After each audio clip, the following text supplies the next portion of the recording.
자, 우리 그 미래보험교육원에서 42회 보험계획서 1차 시험 대비 모의고사를 오늘 여러분들이 이제 봤었는데요. 일반 수학과 확률 통계 부분에 대해서 지금부터 풀이를 좀 시작을 하겠습니다. 자, 1번 문제 보시면 1번 문제는 그 행렬의 형태로 되어 있는 그 연립방정식 풀이 문제가 출제되었죠. 자, 그래서 여기서는 뭐 x, y는 어차피 이제 실수값을 이제 가질 테고 x가 이제 0보다 작고 y가 0보다 큰 해를 갖도록 하는 그 양수 k 값을 이제 구하라고 했단 말이에요. 자, 그런데 이 형태는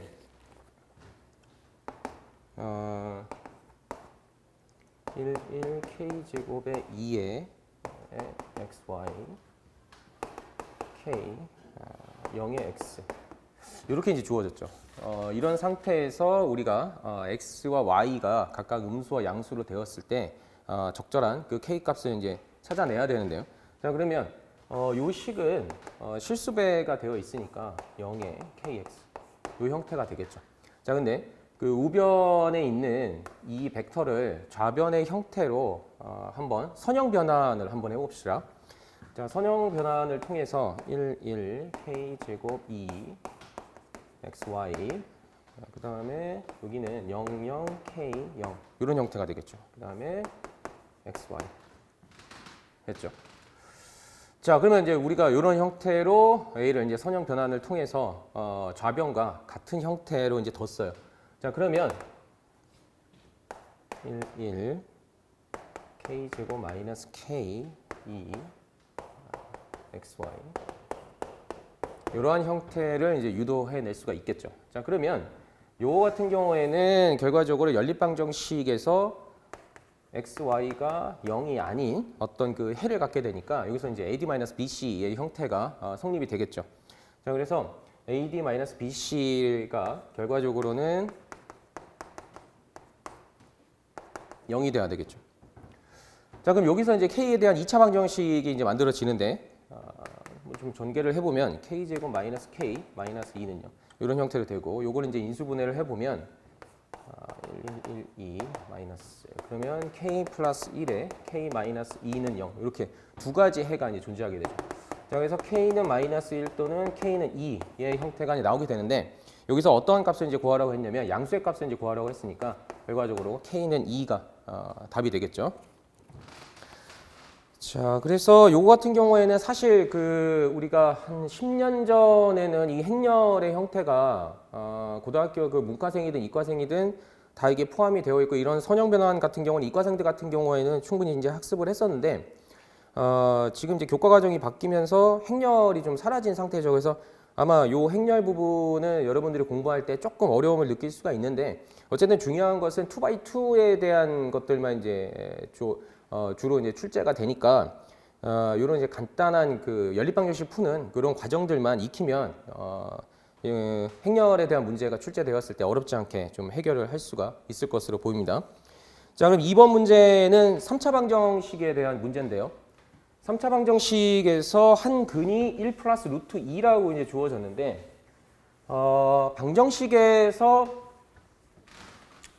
각각의 그 개수와 상수항이 유리수라고 이제 주어지면 결과적으로 한 근이 1 플러스 루트 2면 켤레근이 존재한다라는 것을 우리가 이미 학습을 했죠. 그래서 1 마이너스 루트 2라고 하는 다른 한 근이 이제 존재하게 되는 거죠. 그래서 여기에서는 2번 문제에서는 한 근이 1 플러스 루트 2라고 주어지고 그 다음에 각각의 개수와 상수항이 결과적으로 유리수라고 이제 주어졌으니까 다른 하나의 그 켤레근이 존재를 한다라는 성질을 좀 활용을 해야겠죠, 우리가.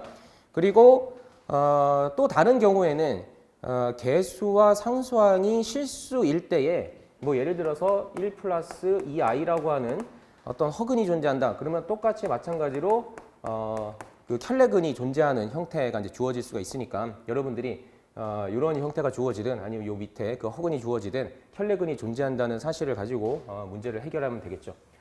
자, 그 다음에 3차 방정식에서 ax 세제곱 플러스 bx 제곱 cx 플러스 d는 0, a는 이제 0이 되지 말아야 되고. 자, 그럼 여기에서 근간 개수의 관계는 세 근을 알파, 베타, 감마라고 했을 때 이러한 그 관계들이 성립이 되죠. A분의 C, 알파, 베타, 감마, 마이너스 A분의 D. 보통은 여기에서 이제 우리가 해결할 수 있는 부분이 이제 많이 발생이 되죠. 자, 그래서 여기서 이제 보면 유리수 A, B의 합, A 플러스 B의 값을 이제 구해라라고 되어 있단 말이에요. 자, 그럼 이러한 그 근과 계수의 관계에 의해서 우리가 두 근은 1 플러스 루트 2, 그 다음에 다른 한 근은 이제 1 마이너스 루트 2, 그리고 또 다른 한 근을 우리가 알파라고 얘기를 한다면 알파 플러스 1 플러스 루트 2 플러스 1 마이너스 루트 2. 첫 번째 요거를 이제 활용을 하는 거죠. 그러면 요것은 마이너스 A 이렇게 되죠. 주어진 식에서는. 자, 그러면 뭐 요거 같은 경우는 이게 이제 캔슬이 될 거고 2 플러스 알파는 마이너스 A다라고 하는 식이 이제 만들어질 거고요.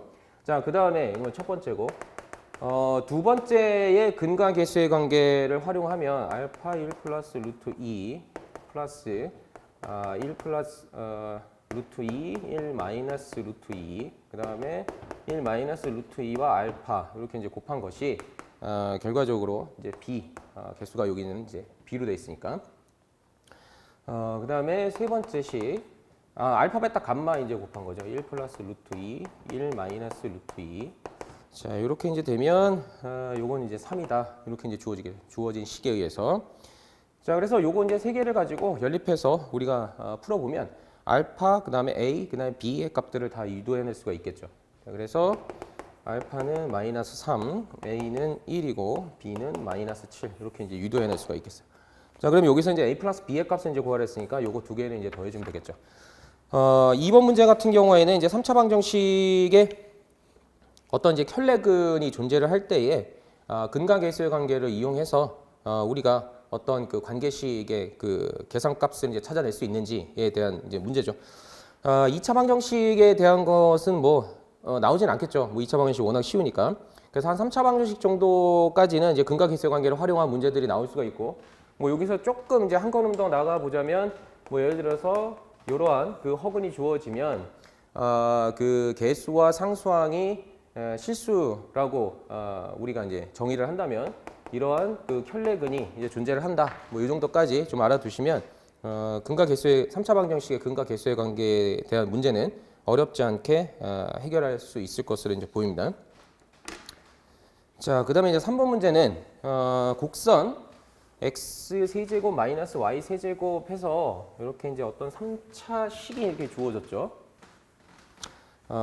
이 곡선 요거 위에 점 0, 마이너스 1에서 dx분의 dy의 값이 2라고 이제 주어졌어요. 자, 그러면 상수 AB의 곱 AB의 값을 이제 구하라고 이제 했는데 이런 거 같은 경우에는 우리가 이제 음함수 미분법을 좀 이용을 해서 그 상수 A와 B의 그 값 자체를 각각 유도를 해내야겠죠. 그죠? 자, 그래서 주어진 식을 양변을 이제 x에 대해서 일단 뭐 미분을 해야 되죠. 3번 같은 경우에. 그래서 x 세제곱 마이너스 y 세제곱 플러스 axy. 요런 항이 좀 이렇게 문제가 되는 항이죠. 네, 플러스 b는 0. 자, 이것은 이 곡선에 있죠. 지금 그 독립변수로만 이루어져 있다는 거예요. 자, 음함수 미분법은 왜 필요하냐면 x와 y가 각각 독립변수와 종속변수로 이루어진 게 아니고 얘네 각각이 독립변수로 되어 있다는 거죠. 둘 다 이제 각각 의사결정 변수로 되어 있으면 이것을 이제 우리가 방정식이라고 얘기를 할 수가 있는데, 이런 방정식에 대한 어떤 그 미분의 값들을 유도해내기 위해서 음함수 미분법이라는 게 이제 필요하죠. 자, 그래서 3번 문제 같은 경우에는 주어진 식의 양변을 이제 x에 대해서 일단 미분을 해봅시다. 그러면 3x 제곱 마이너스 3y 제곱에 그 다음에 dx분의 dy 그다음에 플러스 ay 플러스 ax의 dx dy 하고 저 b는 이제 0이 되어 버리죠. 이제 됐고, 자, 그러면 dx분의 dy라고 하는 이러한 그 공통된 항, 그러니까 이제 동류항이 되겠죠. 그럼 묶어요, 이거를. 3y 제곱 마이너스 ax 그다음에 dx분의 dy 그다음에 이것은 그러면 이 항을 해가지고 이제 정리를 해보죠. 그러면 3x 제곱 플러스 ay 이렇게 이제 되겠죠. 자, 그러면 우리가 요거를 dx분의 dy를 유도하기 위해서 이제 나눠주면 되죠. 그래서 3y 제곱 마이너스 ax분의 3x 제곱 플러스 ay 이렇게 이제 나타낼 수가 있을 거예요. 자, 그런데 여기서 이제 뭐라고 했냐면 x가 0이고 y가 마이너스 1에서 dx분의 dy의 값이 2라고 이제 주어졌어요. 자, 그러면 여기 x와 y에다 각각 이제 0과 마이너스 1을 대입을 하고 dx분의 dy는 이제 2라고 했으니까 이런 이제 관계식이 유도가 될 수가 있겠죠.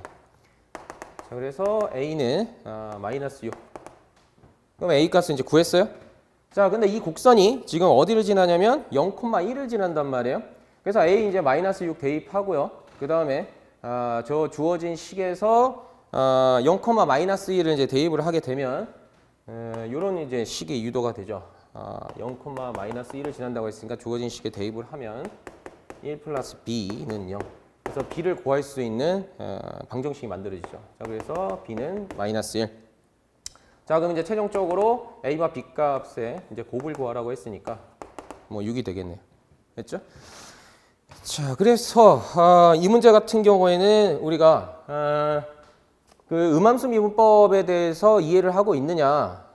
그래서 그 x와 y가 둘 다 독립변수일 때에 dx분의 dy라고 하는 어떤 그 미분 계수의 그 형태를 잡아내는 그런 이제 문제로 이제 볼 수가 있겠습니다. 그러면 요거는 뭐 여기가 이제 다양한 형태로 이제 주어질 수가 있겠죠. 그래서 뭐 요 그 미분법에 대한 이해도를 가지고 있으면 어렵지 않게 해결할 수 있을 것으로 보입니다. 자, 그 다음에 4번 문제는요.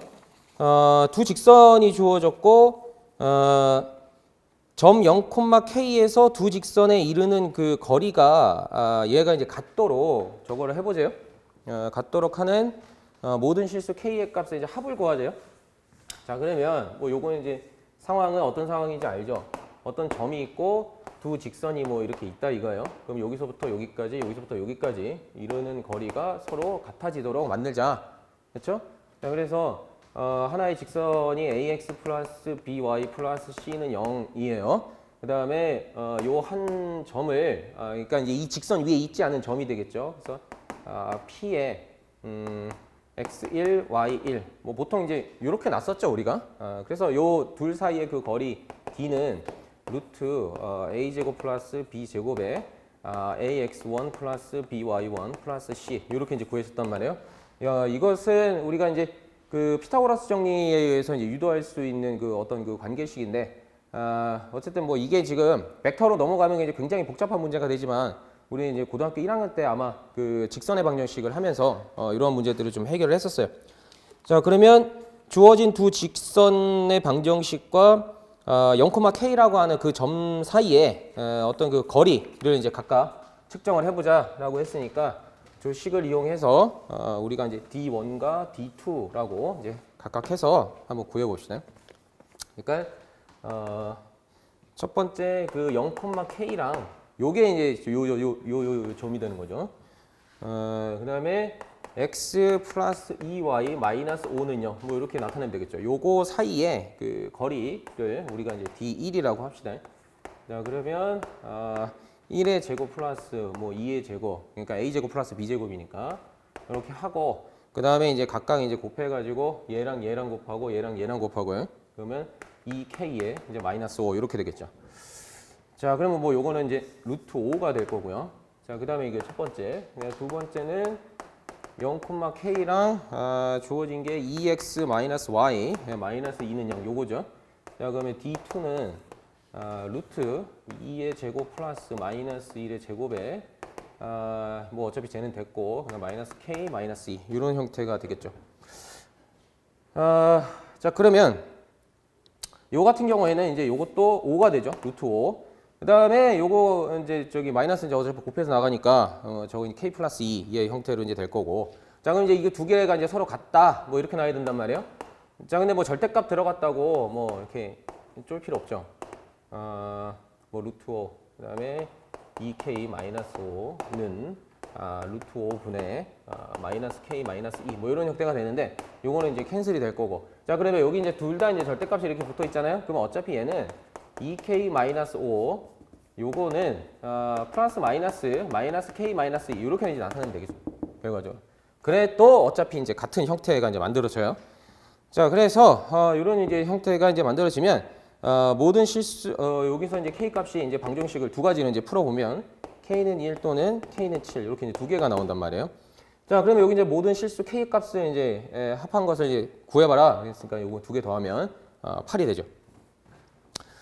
그래서 4번 문제 같은 경우에는 사실 이게 벡터 문제, 그러니까 선형대수 문제에서는 굉장히 중요한 그 형태인데 우리는 뭐 선형대수까지 뭐 전체적으로 다 이제 다루는 것은 아니니까 고등학교 수준에서 점과 직선 사이의 거리를 이해를 하고 있느냐 뭐 이 정도로 이해를 하면 되겠습니다. 자, 그 다음에 5번 문제. 자, 5번 문제는 미분 가능한 함수 fx가 이제 존재를 하는데 역함수 gx가 있어요. 그래서 ga가 b가 나온다. 다음 중에서 g'a의 값과 이제 같은 것을 한번 이제 골라봐라라고 이제 되어 있단 말이에요. 사실 그 요 역함수와의 그 관계를 우리가 잠깐 뭐 좀 보면 얘가 이렇게 되죠. 합성하면, 그러니까 역함수와의 합성을 하면 그러면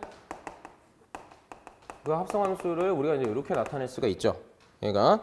자, 그래서 요거를 x에 대해서 이제 미분을 하잖아요. 미분을 하면 합성함수의 미분법이 되겠죠. f'의 gx에 곱하기 g'x는 1 이렇게 되죠. 자, 그런데 여기에서 문제에서 이제 뭐라고 그랬냐면 f'ga 그다음에 g'a는 1.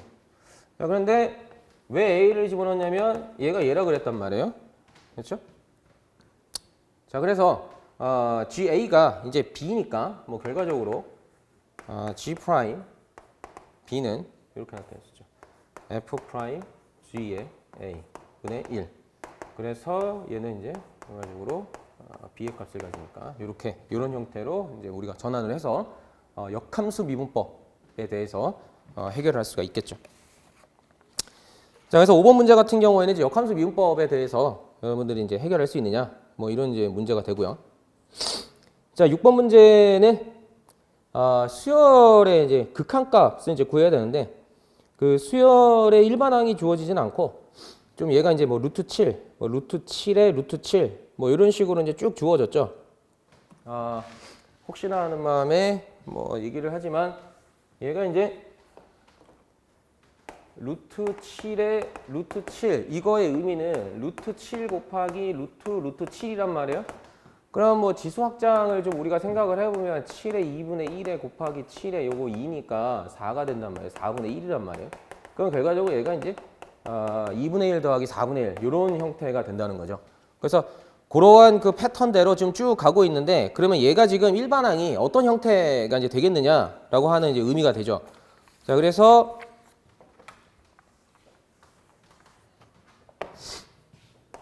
자, 6번 문제는 그 주어진 그 수열의 형태를 좀 우리가 이제 지수 확장의 형태로 좀 나타내 보니 뭐 이 수열을 AN이라고 하면 얘가 이제 2분의 1에 7에 2분의 1 더하기 4분의 1에 이런 형태로 지수가 변해가는 과정을 설명할 수 있다 이거예요. 그래서 7에 2분의 1 더하기 4분의 1 더하기 8분의 1 뭐 이런 식으로 이제 가는 수열이 되는 거죠. 자, 그러면 일반항을 이제 구하려면 일반항은 이제 n번째 항이잖아요. n번째 항은 2분의 1 더하기 4분의 1 더하기 8분의 1 쭉 가서 맨 마지막에 얘가 지금 보니까 2의 1제곱, 2의 2제곱, 2의 3제곱의 형태로 쭉 간단 말이에요. 그러면 여기 이제 n번째 항이니까 2의 n번째, 그래서 2의 n제곱 분의 1 이렇게 된다는 거죠. 그러면 이제 결과적으로 얘가 이제 일반항이 되잖아요. 자, 그래서 일반항 A에는 7의 2분의 1 플러스 2의 제곱분의 1 플러스 쭉 해서 2의 n제곱분의 1 이렇게 된다. 자, 그런데 얘가 이제 보니까 리미트 AN을 구하라고 그랬단 말이에요. 그럼 얘는 됐고 얘를 만약에 우리가 이제 bn이라고 하는 어떤 그 수열로 이제 보자면 이 bn이라고 하는 그 수열이 2분의 1 하고 2분의 1 더하기 2의 제곱분의 1 뭐 이런 식으로 이제 가는 거예요, 얘가. 그죠? 자, 그러면 요 같은 경우에는 이제 그 어떠한 그 수열의 형태가 되냐면 합의 형태가 되는 거예요. 맨 마지막에 얘가 AN에서 N이 딱 들어갔다 그러면 어디서부터 어디까지 합 뭐 이런 식으로 되는 거잖아요. 자, 그래서 얘가 2분의 1 더하기 4분의 1 더하기 뭐 8분의 1 더하기 쭉 해서 2의 n제곱분의 1 이렇게 이제 되어 있는 것은 결과적으로 얘가 이제 등비 수열을 이루게 되고 지수 부분은 얘가 이제 등비 수열이 되죠. 이렇게 나타낼까? bn을 그냥 2의 제곱분의 1, 2의 세제곱분의 1, 뭐 이런 식으로 2의 n제곱분의 1 뭐 이렇게 됐는데 이거에 대한 합이 되는 거죠. 그러니까 저 부분은 시그마 bn이 되겠네. 근데 얘가 이제 등비 수열이란 말이에요. 그죠? 자, 이제 등비 수열이니까 등비 수열의 합 구하면 되죠. 등비 수열에서 r이 지금 보니까 1이 아니죠. 1이 아닐 때에는 1-r분의 a의 1-r의 n제곱 요걸로 이제 우리가 합을 이제 구할 수가 있잖아요. 그래서 r이 1이 아닌 상태니까 첫째 항은 2분의 1이고 r은 2분의 1인 그 등비 수열의 합이야. 그러면 2분의 1에 2분의 1에 1-2분의 1에 뭐 n제곱 이렇게 이제 나타내면 되겠죠. 자, 그래서 얘를 이제 정리를 해보면 1-2분의 1에 n제곱 이렇게 이제 정리가 되겠네. 자, 그 다음에 이제 여기서 끝난 게 아니고 AN을 이제 구했어요. AN을 구한 거하고 이제 지수의 어떤 그 패턴을 찾았죠. n에 관한 이제 식을 찾았어요, 우리가. 자, 그러면 극한값을 이제 구해야 되니까 리미트 AN은 리미트 7의 1-2분의 1의 n승 이렇게 되죠. 자, 그러면 얘가 이제 상수고 얘가 이제 수렴을 한단 말이에요. 이 녀석이 어디로 수렴하냐면 0으로 이제 수렴을 하죠. 얘가. 자, 그래서 결과적으로 이거의 극한값은 이제 7이다. 이렇게 이제 구할 수 있죠. 자, 그래서 이 문제는 수열의 극한에 대한 문제인데 지수 부분이 어떤 그 n의 값이 계속 확장이 되는 그런 형태로 이제 주어진 문제였습니다.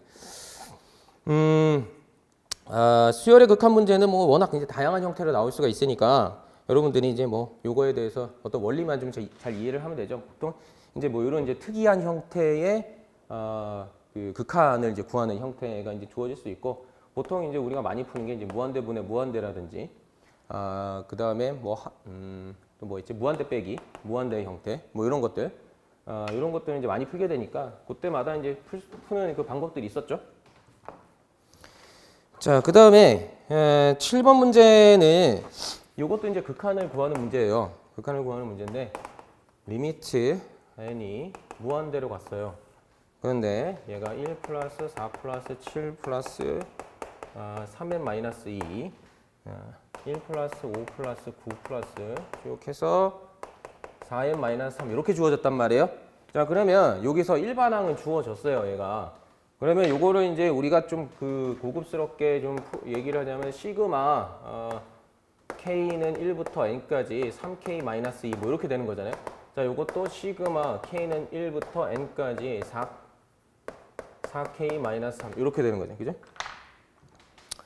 자, 그러면 요거의 이제 값을 이제 구해봐라 라고 이제 되어 있으면 요게 이제 시그마의 성질에 의해서 4의 시그마 k는 1부터 n의 k 마이너스 뭐 3n 이렇게 되겠네, 얘는. 그리고 얘는 3의 시그마 k는 1부터 n의 k 마이너스 2n 이렇게 되잖아요. 자, 그럼 요거 같은 경우에는 뭐 2분의 n 그러니까 자연수의 그 합을 나타내주면 되겠죠. 이렇게 했죠? 자, 그러면 뭐 요거는 이제 정리를 하면 돼요. 정리를 해서 나타내 봤더니 이 녀석이 어떻게 정리가 되냐면 리미트 n이 무한대로 갈 때 3의 n제곱 마이너스 n 분의 4의 n제곱 마이너스 2n 이렇게 되죠. 자, 이렇게 놓고 보니 지금 무한대분의 무한대 형태란 말이에요. 뭐 조금 전에 얘기했었던 그런 형태죠. 그러면 최고창의 그 저걸로 n제곱으로 분모 분자를 이제 나누죠. 그러면 결과적으로 얘는 3분의 4가 되죠. 자, 그래서 여기서 극한에서 조심해야 되는 게 무한대분의 무한대 형태이기 때문에 부정형이라는 거예요. 그러니까 얘가 이제 수렴을 하는지 안 하는지 판단할 수가 없어. 그러니까 발산하는 것조차도 판단할 수 없다는 거예요. 부정형의 의미는. 자, 그래서 요거는 이제 푸는 방법은 그 최고차항으로 분모 분자를 이제 나눠라. 자, 그러면 나누면 어떻게 되냐면 극한의 성질이 적용이 되는 거예요. 극한의 성질이. 그래서 3 마이너스 n분의 1이 되고 4의 마이너스 n분의 2가 돼요. 자, 그러면 이제 어떻게 되냐면 얘는 이제 상수니까 상수는 상수로 이제 수렴을 한다고 그랬고 얘는 이제 n 값이 이제 커지는 거죠. 그러니까 n분의 k의 형태로 얘가 이제 되는 거니까 이건 상수고 그럼 얘는 이제 0으로 수렴하잖아요. 그 얘가 0으로 수렴한단 말이야. 자, 그렇기 때문에 극한의 성질을 활용을 할 수가 있다 이거죠. 그래서 여기서 잘못 오해하고 있는 것들은 얘가 지금 이 상태에서는 이렇게 분리를 극한의 성질을 활용을 할 수가 없어요. 여기서 이제 사용할 수 있는 거지. 왜냐면 수렴한다는 것을 알고 있으니까. 그래서 4 마이너스 리미트 n분의 2 리미트 n 3 마이너스 리미트 n분의 1 이렇게 된다 이거죠. 그래서 얘가 상수니까 수렴하고 얘도 0으로 수렴한다. 이 과정을 좀 이해하셔야 돼요. 이거 이제 그 수열의 극한이나 함수의 극한이랑 똑같으니까. 자, 그래서 7번 문제까지 우리가 좀 해결을 했고요. 자, 그러니까 이제 뭐 수열의 극한에서 무한대분의 무한대 형태나 이제 무한대 빼기 무한대 형태가 이제 많이 주어질 수가 있으니까 수열의 극한 문제는 그런 문제들을 조금 연습하시면 어려움 없이 해결할 수 있으실 거고. 8번 문제는 독립변수가 이제 세타라고 주어졌는데 그 함수의 형태가 그러니까 부정적분의 형태로 주어졌어요. 부정적분의 형태로 이제 주어지면서 문과생들이 싫어하는 이제 사인 코사인을 집어넣어가지고 쉬운데 어려운 듯한 문제로 이제 만든 거죠. 얘를. 자, 그래서 우리가 이 문제를 해결할 때 그러니까 사인 코사인이 들어갔다 그러면 여기서 막 심도 있게 막 어려운 문제를 그렇게 꽈가지고 고등학교 이과 수준의 문제들까지는 나오지는 않고 보통 보면 이제 우리가 반드시 외워둬야 되는 것은 뭐 이거죠. 예, 그죠? 얘는 요 단위원으로부터 유도가 됐죠. 여기서 그래서 여기와 여기 이 사이의 그 관계 요건 이제 1이죠. 그 다음에 만약에 이제 여기가 어떤 그 기준각인 이제 세타라고 한다면 여기에 이제 길이는 x가 된단 말이에요. 여기 길이는 이제 y가 된단 말이에요. 자, 그런데 사인 세타가 1분의 x가 된단 말이지. 이거 1분의 x란다. 사인 세타가 1분의 이제 y가 되죠. 얘가. 그럼 이제 y란 말이야. 그럼 이 y는 우리가 사인 세타로 볼 수가 있고요. 그죠? 그러면 마찬가지 방법으로 코사인을 얘기를 했을 때는 얘는 그 코사인 세타란 말이야. 자, 그러면 여기에서 원의 방정식, 이거 원의 방정식은 x제곱 플러스 y제곱은 r제곱, 1이죠. 그러면 x 대신에 이제 코사인 세타가 이제 들어가면 되고 y 대신에 이제 사인 세타가 들어가면 되잖아요. 그러면 이제 사인 제곱 세타 플러스 코사인 제곱 세타는 1이다라고 하는 이 관계식이 이제 나오게 되죠. 자, 그다음에 또 우리가 이제 또 반드시 또 알아야 되는 게 이제 탄젠트 세타 같은 경우는 코사인 세타분의 사인 세타다. 거의 이제 요 두 개만 좀 잘 이해를 하면 우리가 이제 문제들을 어렵지 않게 해결할 수 있을 거예요. 자, 그래서 8번 문제는 f 세타의 인테그랄 사인 세타 플러스 코사인 세타의 제곱 d 세타 마이너스 인테그랄 2 사인 세타 코사인 세타 그다음에 d 세타 이렇게 돼 있죠. 자, 그러면 일단 요 안에를 이제 정리를 해야 되니까 얘를 이제 전개를 해요.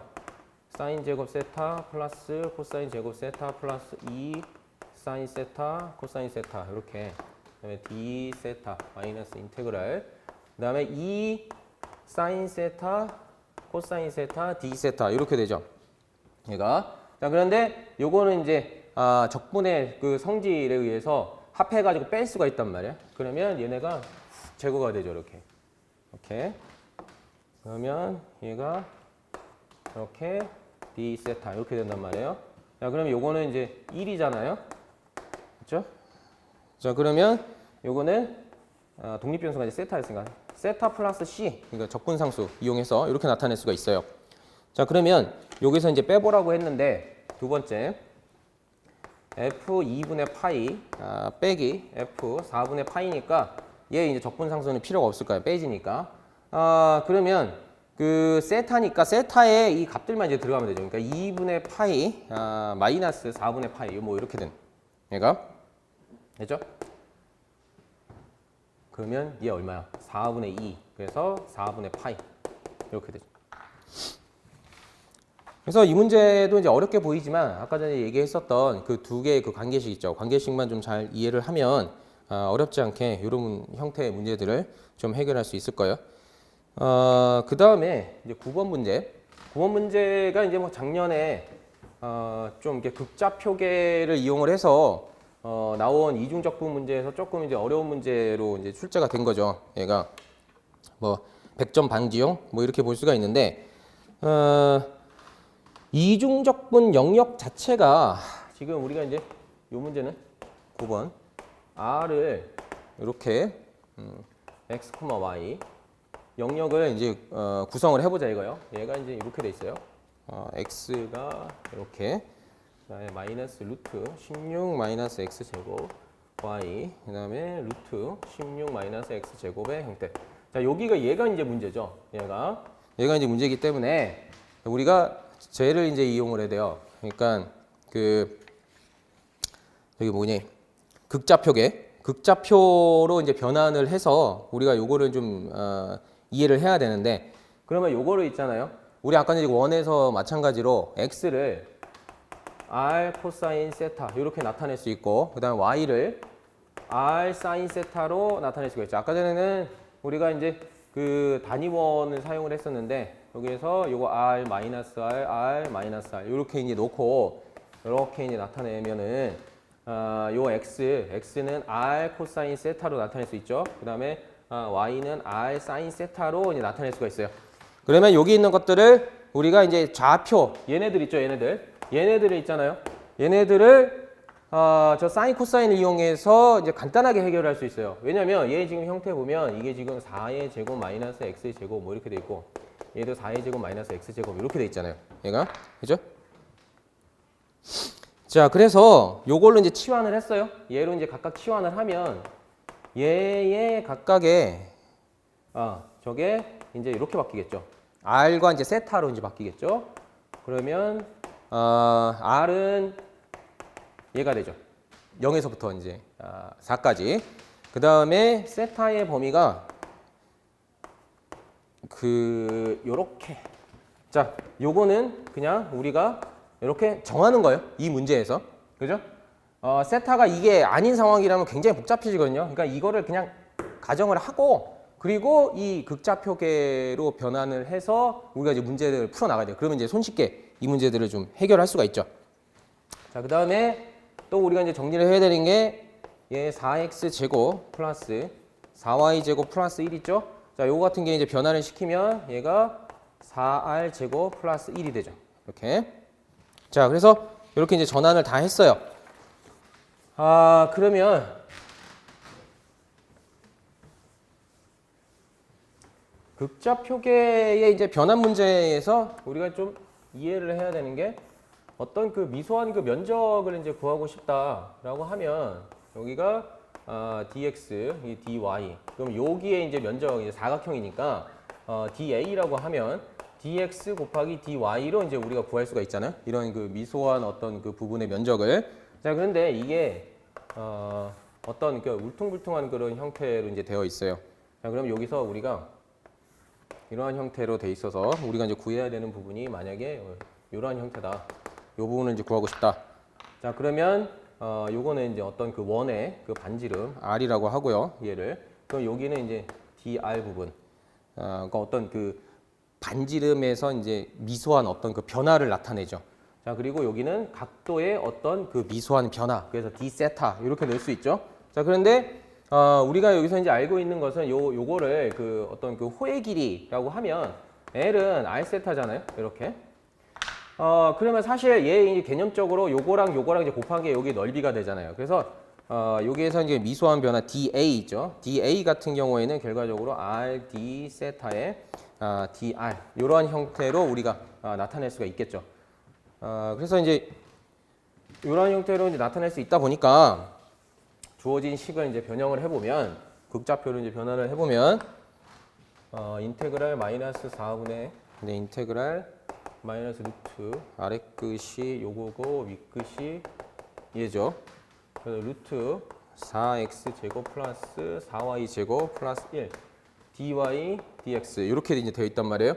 자, 그러면 얘는 0에서부터 4까지로 바뀌고 얘네들은 각각 0에서부터 2파이까지로 이제 바뀐다고 했죠. 얘네들이. 자, 그럼 루트 얘는 4r 제곱 플러스 1r 그다음에 d 세타 dr 이렇게 이제 되겠죠. 자, 그러면 여기 사실 그 세타라고 하는 그 독립 변수가 이제 존재하지 않죠. 자, 그러다 보니까 요거는 이제 1이 돼요. 1이 되고 2파이 0에서부터 이제 2파이니까 2파이가 이제 나올 거란 말이에요. 그래서 2파이는 이제 앞으로 빼고 0에서부터 4까지 루트 4r 제곱 플러스 1r 그다음에 dr 이렇게 얘가 남게 되겠죠. 자, 요거는 뭐 치환 적분법이나 이제 합성함수에 대한 어떤 그 적분법으로 이제 뭐 우리가 이제 나타낼 수가 있는데, 요거는 뭐 치환 적분법을 사용하죠. 뭐 예를 들어서 u는 4r 제곱 플러스 1이라고 하고, 그다음에 dr, du는 8r이잖아요. 자, 그러면 8r분의 du는 dr이 되죠. 그래서 이 dr 대신에 얘가 이제 들어갈 수가 있게 되는 거죠. 그러면서 이제 얘는 이제 u로 바뀌게 되고요. 이 부분은 이제 u'의 형태로 이제 바꿔주면 되죠. 그러면 8분의 1이 결국에 나오게 된단 말이에요. 그죠? 그러니까 이 부분은 이제 어떻게 변형되냐면 u의 2분의 1제곱이 되죠, 얘는. 자, 그러면 이제 r 같은 경우에는 여기 이제 보니까 r은 8분의 1의 u'이란 말이야, 얘가. 그 dr 같은 경우에는 여기 이제 8r분의 이제 du 이렇게 돼 있으니까 요거 자체가 이제 이렇게 들어가면 되죠.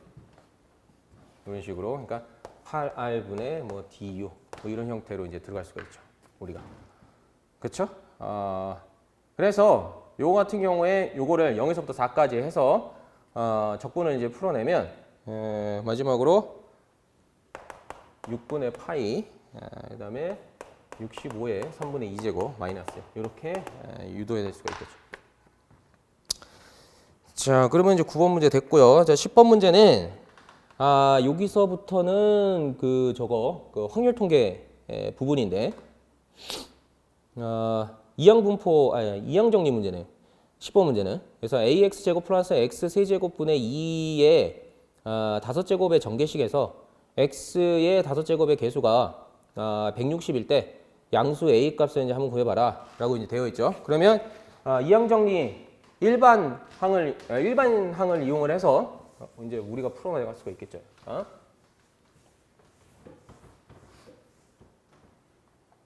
그래서 10번 문제는 ax 제곱 플러스 x 세제곱분의 2의 5제곱인데 이것의 전개식의 일반항은 자, OCR의 AX 제곱에 5-R 제곱 X 세제곱분의 2의 R 제곱 이렇게 이제 나타낼 수 있죠. 자, 그래서 요거는 이제 정리를 해보면 뭐 제곱하고 이제 막 정리를 했어요. 지수법칙에서 그 5-R의 2의 R 제곱에 X의 10-5R 제곱 이렇게 이제 정리를 할 수가 있죠. 자, 그러면 얘네들의 개수가 얘죠. 그러니까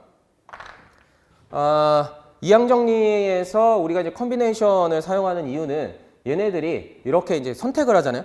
곱해진단 말이에요, 얘네들이. 이 5개의 인수가 나와 있고 얘네들이 이렇게 선택을 한단 말이에요. 그 선택의 횟수를 나타내는 거죠. 몇 번 이제 선택을 하게 되냐, OCR이. 자, 그래서 X 5제곱항은 10-5r이 5일 때잖아요. 그러면 마이너스 5r은 이제 마이너스 5. 그래서 r은 1. 그러니까 한 번 선택될 때 결과적으로 x의 5제곱이 이제 나오게 된다라고 하는 의미가 되죠. 자, 그래서 여기 이제 첫 번째 이제 r을 구했으면 이 r을 대입을 하면 되죠. 5c1 a의 4, 2에 1. 뭐 이렇게 되죠. 얘가. 자, 그러면 요거 OC 1랑 뭐 이렇게 해봤더니 요것이 이제 얼마가 나왔냐? 160이 나왔다 그랬어요. 요 개수가. 자, 그러면 이제 A 값은 이제 얼마냐? 이제 구해주면 되겠죠. 그래서 A 4제곱이 16이 되죠. 그래서 A는 2가 돼요. A가 양수라고 했으니까. 됐죠? 그래서 이 문제는 이항 정리에 대한 문제로 우리가 이제 이해를 하면 되겠습니다. 이항 정리 문제는 이 형태가 이제 어떻게 주어지느냐에 따라서 굉장히 다양한 형태가 나오는데 중요한 것은 핵심이 얘죠. 이항 정리의 이제 일반항을 우리가 이제 정확하게 찾아낼 수가 있느냐, 뭐 이런 이제 문제가 되겠죠. 그 다음에 11번 문제는 집합 두 개가 있는데 A에서 B로의 그 함수 F, A에서 B가 만들어진다. 1대1 대응 확률을 이제 구하라고 했어요. 1대1 대응은 이거 이제 학생들한테 맨날 물어보는 건데.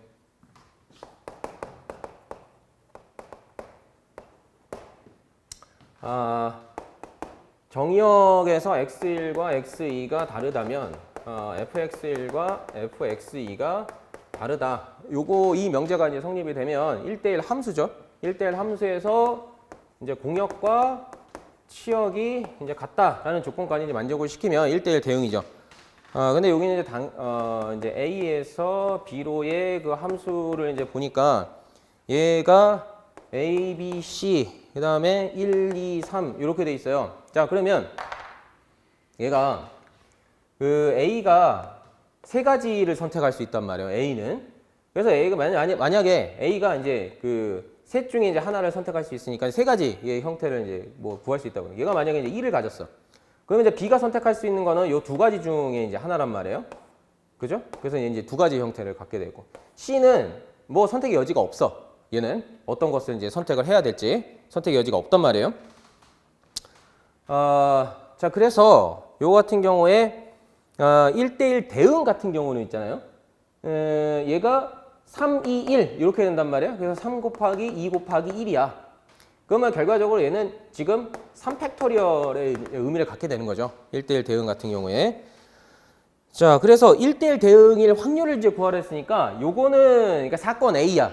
그러니까 사건이 발생을 한 거고, 그럼 NS 전체 사건을 이제 구해야 되잖아. 전체 사건. 요거는 이제 뭐 얘기를 들어서 우리가 이제 사건 뭐라 할까? 사건 M이라고 합시다. 요거를 1대1 대응이 이제 나오는 사건을. 그래서 그 사건의 이제 경우의 수예요.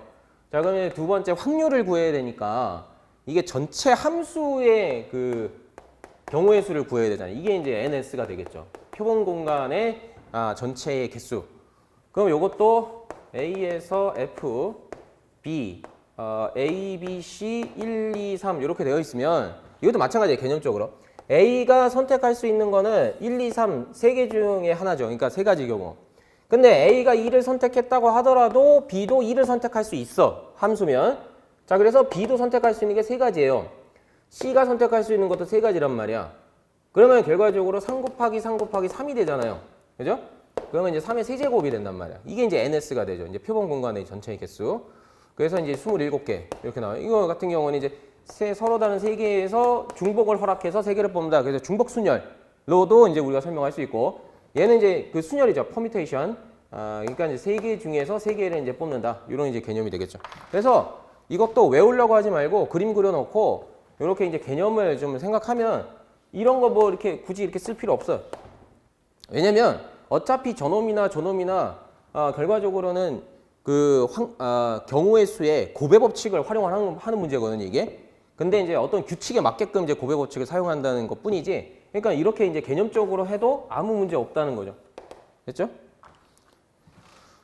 자, 그 다음에 12번 문제는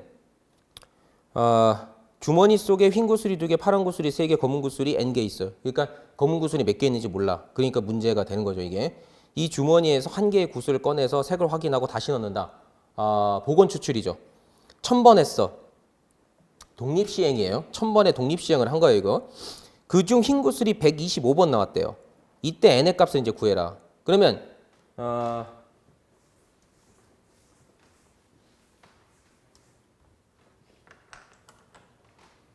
12번 문제. 여기서 이제 흰구슬이 나올 확률은 1000개 중에서 125. 그래서 8분의 1 이렇게 되죠. 그러니까 독립시행이니까. 자, 그런데 얘가 이 8분의 1이라고 하는 거는요. 결과적으로 얘와 이제 같아야겠죠. 8분의 1은 얘가 몇 개 중에서 몇 개 이런 이제 개념으로 얘가 이제 2개고 파란 구슬이 3개고 여기 n개 있는데 그 중에서 얘가 몇 개가 있느냐라고 하는 이제 의미죠. 얘가 이제 2개 있단 말이야. 그럼 얘랑 이제 똑같아야 된다는 거지 결과. 이게 무슨 소리냐면 얘는 독립시행 그러니까 이제 보건 추출에 의해서 얘가 1000번 중에 125번 나왔다라고 하는 의미예요. 그러니까 요거는 이제 결과적으로 뭐랄까 통계적 확률, 그죠? 이걸로 이제 우리가 이제 받아들일 수 있는 거예요. 이 통계적 확률이나 이거 상대 도수에 의한 그 확률이거든요. 그러니까 수학적 확률 이거를 우리가 보통 이제 수학적 확률이라고 그러죠. 이 상대 도수에 의한 확률이나 어차피 똑같은 방법으로 똑같은 결과가 나와야 된다는 것을 이제 활용을 하는 거죠. 우리가. 자, 그래서 이거 그냥 단순하게 저거를 이제 방정식을 이용하면 이제 n 값이 11이다 이렇게 이제 구해낼 수가 있다는 거죠. 얘를. 자, 13번 문제는 어떤 의사가 암에 걸렸다고 진단할 확률은 90%, 암에 걸리지 않은 사람을 암에 걸렸다고 오진할 확률은 5%, 암에 걸린 사람과 암에 걸리지 않은 사람의 비율이 각각 20%와 80%인 집단에서 임의로 한 사람을 택해서 이 의사가 진단을 했다. 그 사람이 암에 걸렸다고 진단할 확률을 구해라 라고 하는 문제는 결과적으로 조건부 확률, 맨 마지막에는 베이지 법칙을 사용을 해야 되는 그런 이제 문제가 되는 거죠. 이거 굉장히 이제 좋은 문제죠. 그러니까 베이지 법칙에 대한 부분은. 그래서 아마 이제 대학교 때 여러분들이 그 통계 시간에 이 베이지 법칙에 대한 그 문제들은 아마 쭉 저거를 했을 거예요. 자, 그러면 이제 사건들을 좀 결정을 해야 되는데 얘가 있잖아요. 암에 걸리지 않은 사람을 이제 선택을 한다. 그다음에 암에 걸린 사람을 선택한다. 암에 걸린 사람은 20%. 그러니까 A를 뭐라고 정했지? 암에 걸리지 않는 사람을 선택한다. 암에 걸리지 않았다. A 여사건이라고 하면 되는데 B사건이라고 합시다. 여기서 이제 그렇게 나왔으니까 암에 걸린 사람을 선택한다. 그러면 이제 PA와 PB는 사전 확률로서 이제 주어졌죠. 자, 사전 확률이 각각 얼마씩 주어졌냐면 얘가 0.8, 얘가 0.2로 주어졌어요. 자, 그 다음에 우도 확률이 주어졌는데 의사가 암에 걸렸다고 진단하는 사건을 2라고 합시다. 암에 걸렸다라고 진단을 해. 그러면 암에 걸리지 않았다는 뭐 2의 여사건이 되겠죠. 자, 그래서 요거는 이제 뭐가 주어졌냐면 이 의사가 암에 걸리지 않은 사람을 암에 걸렸다고 판단할 확률이 0.05라는 거예요. 얘가 됐죠? 자, 그러면 여기서 또 이제 그 주어진 게 암에 걸린 사람을 암에 걸렸다고 진단을 할 확률은 요게 또 주어졌네요. 우도 확률로. 요거는 얼마냐면 0.9, 그러니까 90%다 하고 진짜 주어졌어요. 자, 그러면 여기 이제 우리가 트리 모형으로 얘를 좀 나타낼 수가 있는데, 자, A냐 B냐? 그러면 PA가 0.8, PB가 0.2. 자, 그럼 여기는요. A라고 했을 때 2가 될 확률. 2가 여사건, B사건, 여사건이라고 한다면 뭐가 주어지냐? 이거 0.05가 주어졌어요. 자, 그럼 얘는 0.95가 돼야 돼요. 왜냐하면 표본 공간이 A로 이제 줄어든 거죠. 그래서 둘이 합해가지고 1이 돼야 돼. 자, 요거는 0.9라고 했으니까 요거는 0.1이에요. 됐죠? 자, 그러면 여기서 이제 우리가 뭐를 알 수 있냐면 joint probability, 그러니까 이제 결합 확률을 이제 알 수가 있죠. 여기서 나오는 거는 PA 곱하기 얘를 알 수가 있어요. 자, 그러면 얘는 결과적으로 요거를 의미하죠. 그래서 0.05예요. 자, 그 다음에 여기서는 PA 곱하기 P의 2의 여사건 A, 요거를 알 수가 있죠. 그러면 얘예요. 그래서 이거 0.05 곱하기 0.8을 해야 되지. 그 다음에 여기는 0.8 곱하기 0.95. 자, 그 다음에 여기서 알 수 있는 거는 PB 곱하기 P2 바 B, 얘를 알 수 있어요. 그러면 얘는 결과적으로 뭘 의미하냐면 B지. B의 2, 얘를 알 수 있죠. 그래서 0.2 곱하기 0.9가 되죠.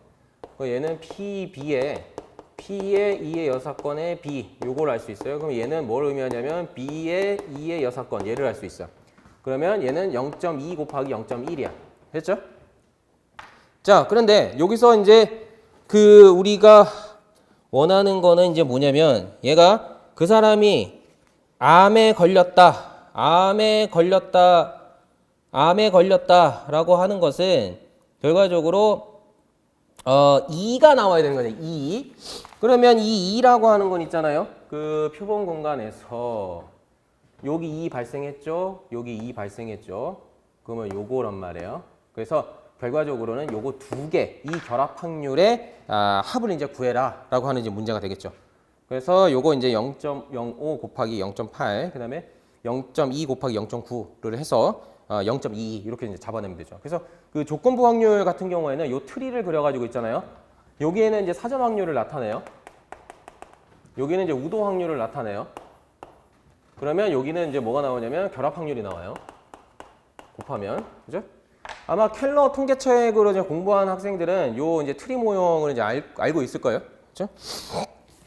자, 그 다음에 13번 문제 됐고, 자, 14번 문제 한번 보시면, 이건 뭐 저거네. 확률 변수 x의 평균이 9고 표준 편차가 2다. 확률 변수 y는 3x 제곱 마이너스 5x의 값을 구해라. 그러니까 요건 이제 기대치 법칙이랑 분산 법칙 이용해서 뭐 이제 구해라. 뭐 그 얘기죠. 결과적으로.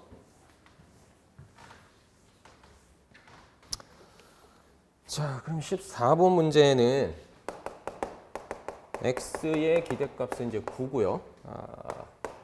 얘의 분산은 4야. 그렇죠?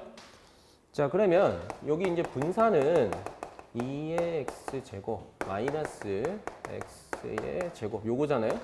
그렇죠? 그런데 제곱이 분산 플러스 얘란 말이야.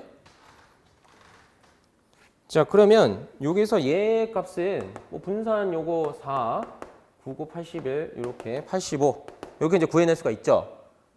자, 그런 다음에 이 y가 그러니까 y의 기대값이 이걸 이제 왜 구했냐면 y의 기대값이 얘란 말이에요. 3x 제곱 얘 때문에 그렇지.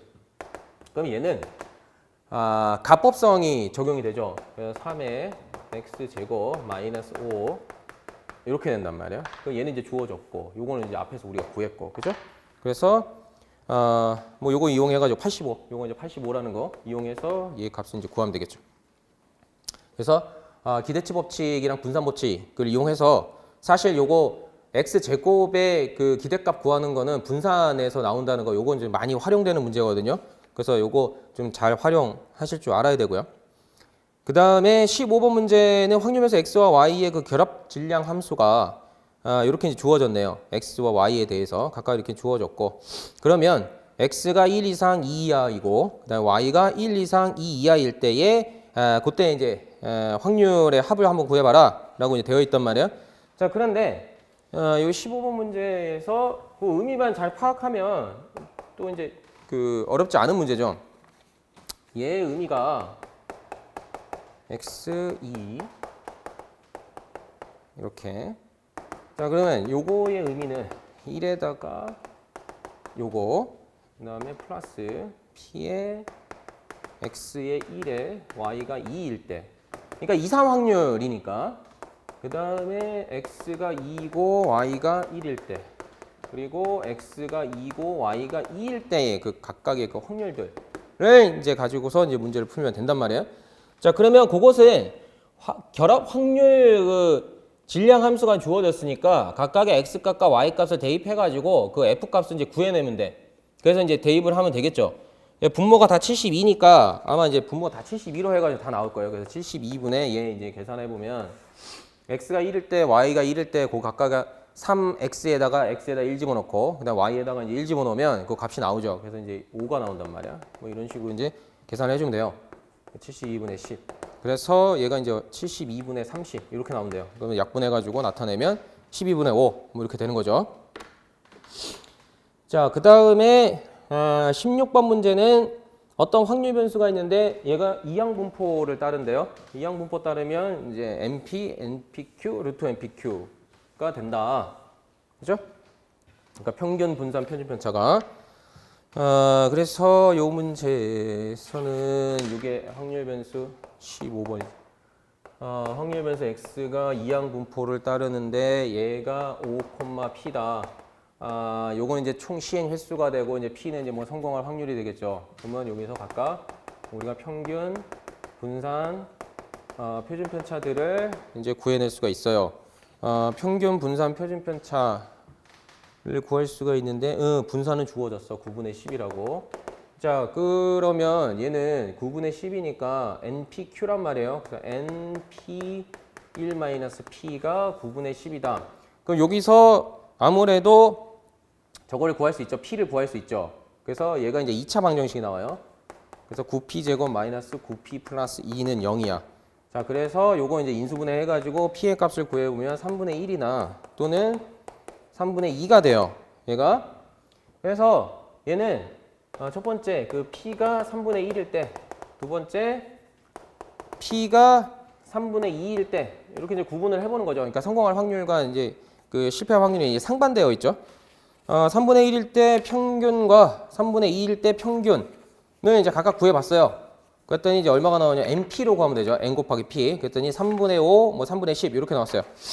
자, 그래서 거기 선택지에서 3분의 5는 없고 3분의 10이 있으니까 4번 3분의 10이 이제 될 수가 있네요. 자, 그 다음에 17번 문제는 x와 y의 결합 그 밀도 함수죠. 뭐 그러다 보니까 이게 연속 함수의 형태로 나타날 거고 지수 함수로 나타났어요. 자, 그런데 x가 a보다 작을 확률을 구해라 라고 되어 있단 말이에요. 자, 그래서 17번 문제 같은 경우에는 인테그랄을 좀 활용을 해야 되죠.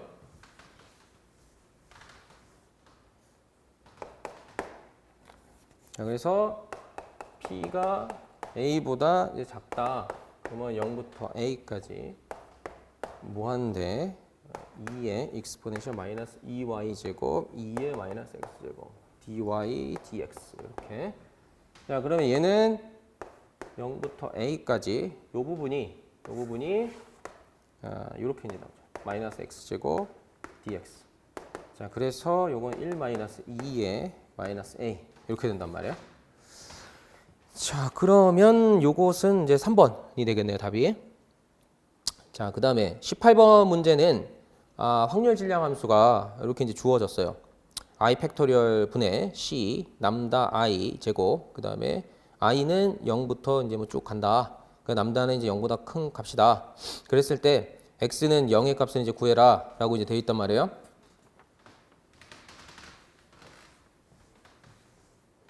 그래서 18번 문제는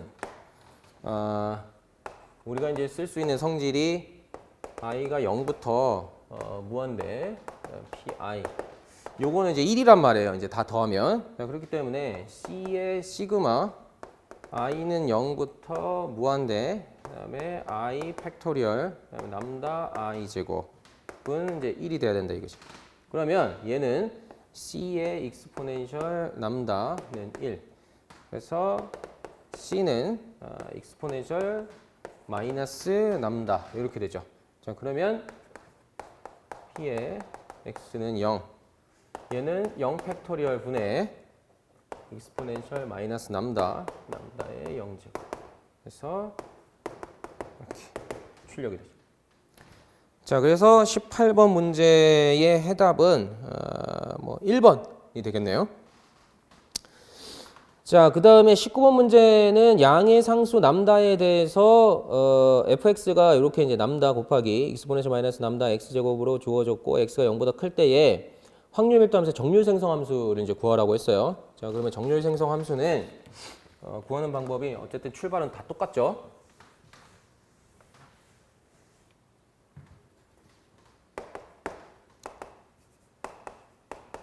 t 익스포넨셜 2t의 x제곱. 자, 그럼 인테그랄 마이너스 무한대 양의 무한대 익스포넨셜 t의 x fx 이제 곱해줘야죠. 확률 밀도 함수를. 이렇게 돼야 이제 기대값이 되죠. 자, 그러면 얘는 남다의 마이너스 남다 마이너스 t분의 1의 익스포넨셜 마이너스 남다 마이너스 t의 x 0에서부터 무한대까지 이렇게 모수를 활용해서 이렇게 나타낼 수가 있어요. 자, 그러면 뭐 이거 정리를 해보면 남다 이렇게 나타낼 수 있죠. 그래서 정률 생성 함수 같은 경우에는 그 풀이 과정 자체가 뭐 이렇게 쭉 정해진 형태니까, 그러니까 fx가 이제 주어지잖아요. 그리고 이 틀은 기본적으로 이제 유지를 하면 된단 말이에요. 그럼 fx에다가 여기서 이제 주어진 그 식을 이렇게 집어넣는단 말이죠. 이렇게 마이너스 남다 x 얘가 들어간단 말이에요.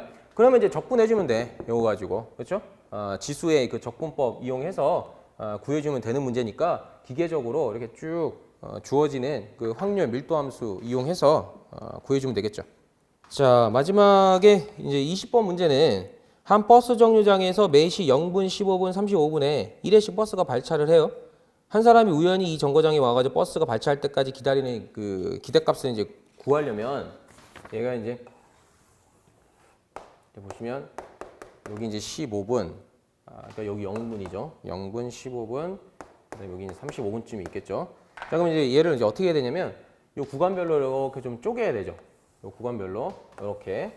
자, 그럼 여기는 이제 15분이죠. 그다음에 여기서부터 여기까지는 20분. 자, 그다음에 여기서부터 여기까지는 25분이죠. 자, 그러면 여기서 이제 기대값을 이제 구하기 위해서는 얘가 10분의 그러니까 전체 이제 15분 0에서부터 15까지 x의 f1의 x dx에다가 그 다음에는 이제 20분이죠. 그래서 20분짜리 그래서 x의 f2의 x dx 그 다음에는 25분짜리 60분의 25의 0에서부터 25분 x f3 x의 dx 이렇게 이제 나타내면 되겠죠. 자, 그러면 얘는 x에다가 f1x 같은 경우에는 15분의 1이 될 거고 얘는 20분의 1이 되겠죠. 밀도함수가 일정하게 이제 시간이 가고 있으니까 25분의 1 이렇게 되겠죠.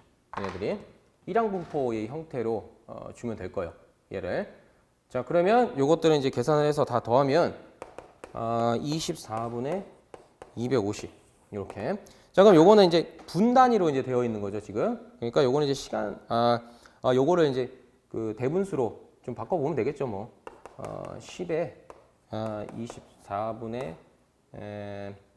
10 뭐 이렇게 될 거야, 아마. 그럼 요거 이제 60으로 바꿔 가지고 뭐 계산을 하면 되겠죠. 그래서 10분 25초의 형태가 이제 된다라고 이제 볼 수가 있죠. 자, 그래서 우리가 지금까지 일반 수학과 확률과 통계 부분에 대해서 우리 교육원에서 출제한 모의고사 문제를 한번 같이 풀어봤습니다. 교육원의 모든 직원들과 선생님들은 여러분들의 합격을 진심으로 이제 바라고 있습니다. 그래서 최선을 다해서 시험을 보시고 1차 합격한 뒤에 2차 시험에서 뵙도록 하겠습니다. 자, 이만 수업 마치겠습니다.